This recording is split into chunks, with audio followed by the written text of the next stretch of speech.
पूरी दुनिया में उन्हें आचार्य रजनीश और भगवान श्री रजनीश के नाम से जाना जाता था। ओशो का अर्थ है वो शख्स जिसने अपने आप को सागर में विलीन कर लिया हो। सुदूर पूर्व में इस शब्द का इस्तेमाल सौभाग्यशाली शख्स के लिए किया जाता है जिस पर आसमान से पुष्प वर्षा होती है। ओशो को पूरी दुनिया एक विद्रोही, लकीर से हटकर चलने वाले एक रहस्यमय व्यक्ति के रूप में देखती है, जो कि एक अराजकतावादी के साथ साथ एक प्रबुद्ध लेखक भी है। ओशो में लोगों की दिलचस्पी इसलिए भी जगी क्योंकि वो किसी परंपरा, दार्शनिक विचारधारा या धर्म का हिस्सा कभी नहीं रहे। 11 दिसंबर 1931 को मध्य भारत में गदरवारा में जन्मे ओशो का असली नाम चंद्रमोहन जैन था। जब 1951 में बीए पास करने के बाद ओशो ने जबलपुर के हितकारिणी कॉलेज में दाखिला लिया तो दर्शन शास्त्र के एक प्रोफेसर से उनकी ठन गई। वो लेक्चर के दौरान इतने सवाल पूछते थे कि प्रोफेसर जवाब देते देते तंग आ जाते थे और वो समय पर अपना कोर्स पूरा नहीं कर पाते थे। वसंत जोशी ओशो की जीवनी the luminous rebel life story of A Maverick mistake में लिखते हैं। आखिरकार जब प्रोफेसर से बर्दाश्त नहीं हुआ तो उन्होंने प्रधानाचार्य को अल्टीमेटम दे दिया कि उस कॉलेज में या तो वो रहेंगे या ओशो। प्रधानाचार्य ने ओशो को अपने दफ्तर में बुलाकर कॉलेज छोड़ देने के लिए कहा। हालांकि उन्होंने स्वीकार किया कि इस प्रकरण में ओशो की कोई गलती नहीं थी, लेकिन वो नहीं चाहते थे कि इस मुद्दे पर उनके कॉलेज का सबसे वरिष्ठ प्रोफेसर अपने पद से इस्तीफा दे दे। ओशो ने इस शर्त पर कॉलेज छोड़ने का फैसला किया कि प्रिंसिपल उनका दाखिला किसी और कॉलेज में करा देंगे। ओशो इतने कुख्यात हो चुके थे कि शुरू में हर कॉलेज ने उन्हें अपने यहाँ रखने से इनकार कर दिया। बाद में बड़ी मुश्किल से डीएन जैन कॉलेज में उनका दाखिला हो पाया। ओशो ने अपने करियर की शुरुआत 1957 में रायपुर के संस्कृत विश्वविद्यालय में प्रवक्ता बनकर की। सन 1960 में वो जबलपुर विश्वविद्यालय में दर्शन शास्त्र के प्रोफेसर बन गए। उनको उस जमाने में एक तेज तर्रार अध्यापक माना जाता था। इसी दौरान एक आध्यात्मिक गुरु के रूप में उन्होंने अपना करियर शुरू कर दिया। वो पूरे भारत का दौरा करने लगे और राजनीति, धर्म और व्याख्यान देने लगे। कुछ दिनों बाद उन्होंने प्रोफेसर के पद से भी त्यागपत्र दे दिया और पूरी तरह से गुरु बन गए। सन 1969 में उन्होंने मुंबई में अपना मुख्यालय स्थापित किया। इसी दौरान उनकी मुलाकात एक अंग्रेज महिला क्रिस्टीना वुल्फ से हुई। उनको ओशो ने सन्यासी नाम मां योगा विवेक दिया। वो उन्हें अपने पिछले जन्म की दोस्त मानते थे। वो उनकी निजी सहयोगी बन गई। ओशो ने शुरू से ही सदियों से चली आ रही धार्मिक धारणाओं और कर्मकांडों के खिलाफ अपनी आवाज उठाई। एक आध्यात्मिक गुरु के तौर पर ओशो का मानना था कि संगठित धर्म लोगों का आध्यात्मिक ज्ञानोदय के बजाय लोगों में विभाजन का जरिया बना है। उनकी नजर में धर्म कुरीतियों का शिकार होकर अपनी जीवन शक्ति खो चुका है। ओशो ने धर्म और राजनीति को एक ही सिक्के के दो पहलू माना, जिसका एकमात्र उद्देश्य लोगों पर नियंत्रण करना है। उन्होंने पूर्वी दर्शन और फ्रायड के मनोविश्लेषण का अद्भुत समन्वय लोगों के सामने पेश किया और खुले शब्दों में सेक्सुअल लिबरेशन की वकालत की। जटिल अवधारणाओं को सामान्य भाषा में पेश करने की उनकी क्षमता ने अलग अलग पेशे के कई लोगों को उनकी तरफ आकृष्ट किया। जाने माने लेखक खुशवंत सिंह ने उनकी तारीफ करते हुए लिखा था, ओशो भारत में पैदा हुए सबसे मौलिक विचारकों में से एक थे। इसके अलावा वो सबसे अधिक विचारशील, वैज्ञानिक सोच और नए विचारों वाले शख्स थे। अमेरिकी लेखक टॉम रॉबिन्स का मानना था कि ओशो की किताबें पढ़कर लगता है कि वो 20वीं सदी के सबसे महान आध्यात्मिक गुरु थे। कई सालों तक ओशो की सचिव रही मां आनंद शीला बहुत कम उम्र में उनके संपर्क में आ गई थी। ओशो अपनी हर महिला अनुयायी को मां का नाम दिया करते थे क्योंकि वो हर महिला को मातृत्व का प्रतीक मानते थे। हर पुरुष अनुयायी को वो स्वामी कहकर पुकारते थे ताकि उन्हें हमेशा ये बात याद रहे कि उन्हें अपने ऊपर नियंत्रण रखना है। शीला अपनी आत्मकथा don't kill him the story of my life with भगवान रजनीश में लिखती हैं, आमतौर से भगवान बिना पहले से तय किए गए समय के बगैर लोगों से मिलते नहीं थे, लेकिन हम उनसे बिना अपॉइंटमेंट के मिलने चले गए थे। जब मैं उनके कमरे में घुसी तो वो कमरे के किनारे पर एक सोफे पर पालती मारे हुए बैठे हुए थे। उन्होंने सफेद रंग का एक गाउन पहन रखा था। जब मैं कमरे में दाखिल हुई तो भगवान मेरी तरफ देखकर मुस्कुराए और अपनी बाहें फैला दी। उन्होंने मुझे अपने सीने से लगाया और बहुत धीरे से मेरा हाथ पकड़ लिया। मैंने उनकी गोद में अपना सिर रख दिया। थोड़ी देर बाद जब मैं चुपके से उठकर जाने लगी तो उन्होंने मुझे फिर बुला लिया। उन्होंने कहा, शीला, कल तुम मुझसे 2:30 बजे मिलने आओगी।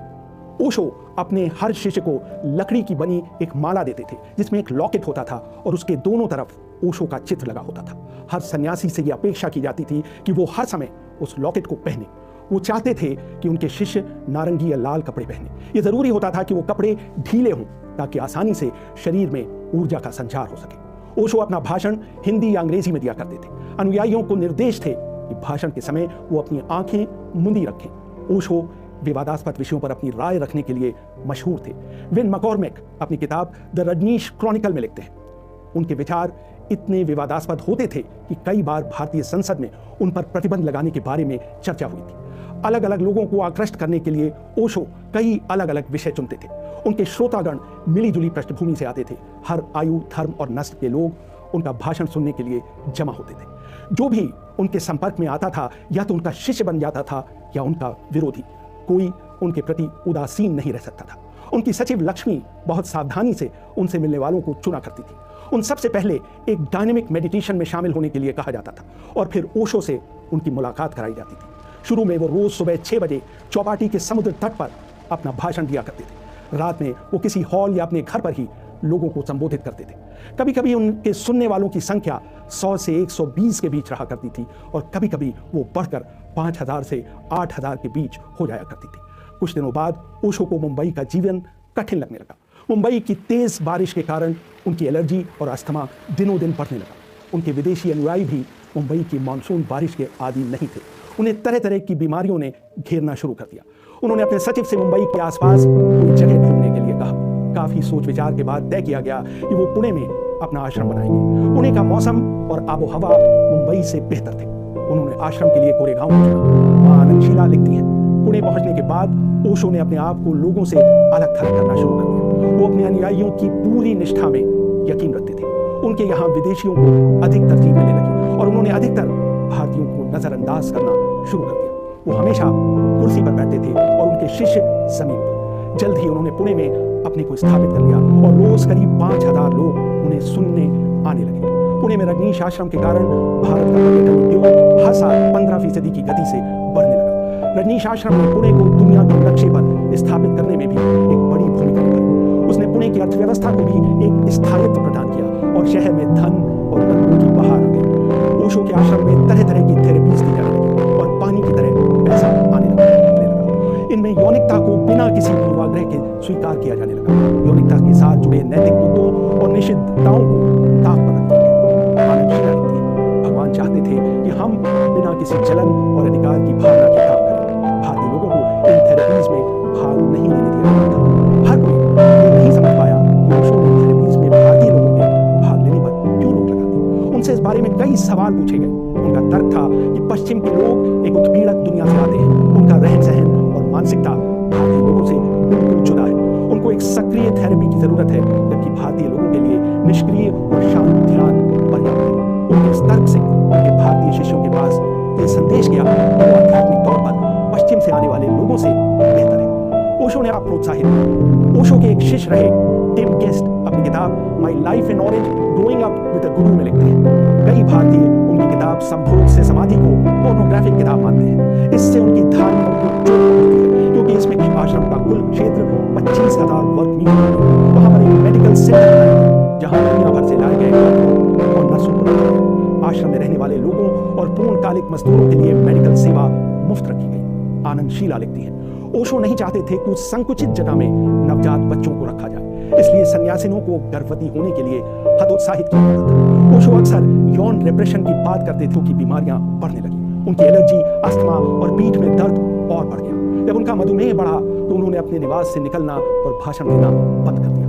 उनकी आंखें कमजोर होती चली गई और किताब पढ़ने के बाद उनके सिर में दर्द रहने लगा। आनंदशीला लिखती है, उनको परफ्यूम और सेंट से बहुत एलर्जी थी। हमें उन लोगों को उनके पास आने से रोकने में बहुत मशक्कत करनी पड़ती थी जिन्होंने सेंट लगाया होता था।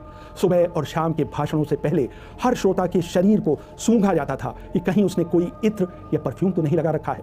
ये एक अजीब तरह की प्रक्रिया थी, लेकिन ओशो को एलर्जी से बचाने के लिए यह जरूरी था। बाहरी लोगों के लिए आश्रम का गेट सुबह 6 बजे खुलता था और रात 9 बजे बंद होता था। लेकिन अंततः पुणे से भी ओशो का दिल भर गया। उन्होंने अमेरिका में ओरेगन में एक आश्रम बनाने की योजना बनाई, जिसमें उनके हजारों शिष्य एक साथ रह सके। 31 मई 1981 को वो मुंबई से अपने नए आश्रम के लिए अमेरिका रवाना हुए। उनके साथ उनके 2500 आश्रम वासियों ने भी अमेरिका का रुख किया। इनमें मशहूर फिल्म अभिनेता विनोद खन्ना भी थे। इस बीच ओशो ने 93 रोल्स रॉयस कारें खरीदी, लेकिन यहीं से उनके बुरे दिन शुरू हो गए और उनका अमेरिकी सपना ताश के पत्तों की तरह ढहना शुरू हो गया। उन पर प्रवासी नियमों का उल्लंघन करने के लिए मुकदमा चलाया गया। उन्हें 17 दिन अमेरिकी जेल में रहना पड़ा और आखिरकार 48 लाख रुपए जुर्माना देकर उन्हें जेल से निजात मिली और वो अमेरिका छोड़ने के लिए राजी हो गए। इसके बाद उन्होंने कई देशों में शरण लेने की कोशिश की, लेकिन एक के बाद एक कई देशों ने उन्हें अपने यहाँ लेने से इनकार कर दिया। आखिरकार वो अपने देश भारत वापस आने के लिए मजबूर हुए। 19 जनवरी 1990 को उन्होंने मात्र 58 साल की उम्र में इस दुनिया से अलविदा कहा। पुणे के उनके निवास लाओजू हाउस में उनकी समाधि बनाई गई, जिसके टॉम स्टोन पर लिखा गया, ओशो जो न कभी पैदा हुए न कभी मरे।